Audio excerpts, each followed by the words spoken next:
Hi, it's Katie with Be Your Own Champion, and today's video is about difficult people. Now, this is a very broad term.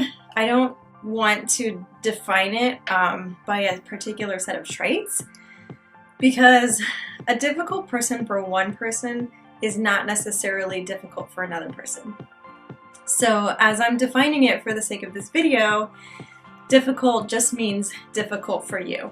I'd also like to add a disclaimer that if you are in a relationship where there is abuse happening, that is not what I'm talking about. That is a whole nother subject, and I encourage you to go get support. Okay, so what is the great thing about difficult people for you?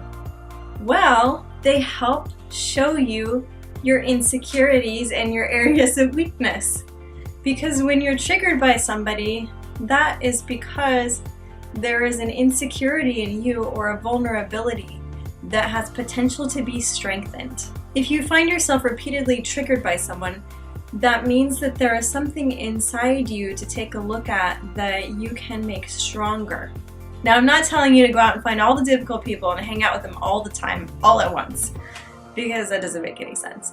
But what I'm saying is that you can have a mindset shift to work this to your advantage.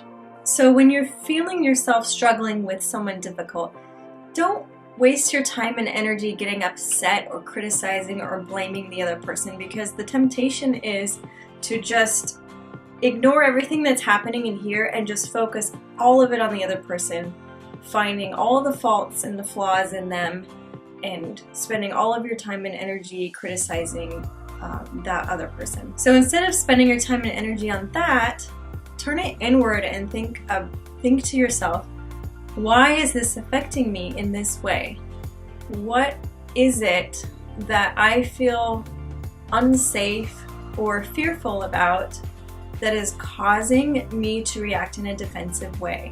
Because when we're behaving defensively, it means that we feel vulnerable or unsafe or threatened in some way on the inside because of an insecurity that we have deep down. The great thing about this is that some pretty powerful stuff can come out of this kind of introspection, because those really big feelings that we get, the fact that those feelings that we have are so overwhelming means that there is a lot of potential growth there for you. When you unlock certain things about yourself that were previously unconscious that you're bringing into awareness, it is incredibly empowering.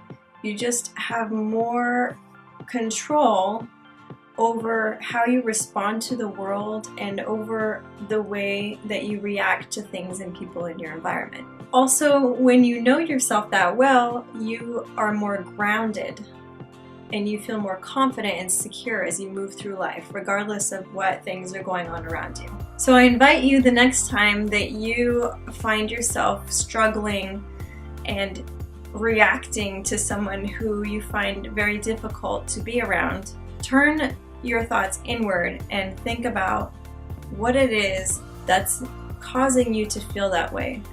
First of all, identifying the feeling. And secondly, if you can, identify where that feeling is coming from. And you'll discover many times that that feeling is a very old feeling that's been with you for a long time, that's very deeply ingrained. I hope this has been a little helpful for you. I know it is an important insight for me. I strive to practice it, and I am working on doing better at this. Thank you guys for watching, and I'll see you in the next video. Bye! I just totally hit my funny bone just now when I put my hands down. I hit my knee and my leg was like, "Doo."